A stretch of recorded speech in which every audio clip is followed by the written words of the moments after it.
tror vi vänder nu. Ja. Säg. Ja, då vänder jag. Jag kan filma när jag springer.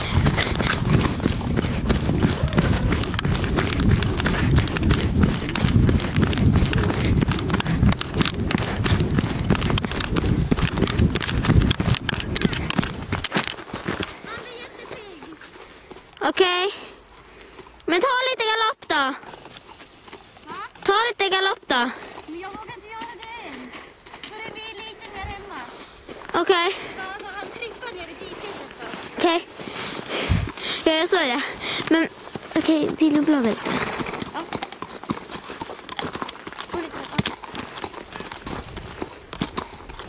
Hallå, ja. Filmar du? Ja. Ja. Hej bloggen. Nu är så rider jag på det. Vi rider ut och han är väldigt pigg för nu är vi tillbaka, nu är vi på väg hem. Så han liksom trippar typ. Jag vet inte vad jag ska säga. Han har varit ganska jobbig så han blir inte så här, när man ska gå ifrån henne så är han inte så här jättepigg utan mer rädd sånt där. Men på vägen tillbaka är han skitpigg. Så nu tänkte jag att jag skulle ta någon traven så. Vi filmar på. Vänta där, jag har trav.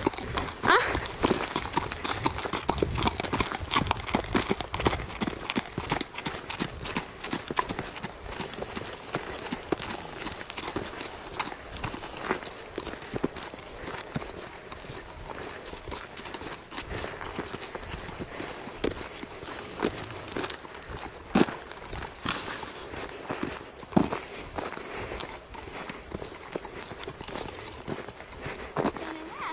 Här då.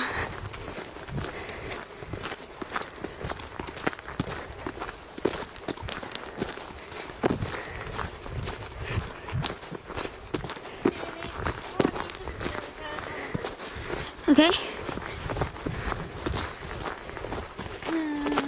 Filmar du? Ja. Ja, jag har filmat det sen du travade. Han vill inte så stilla att jag trippar lite. Mm.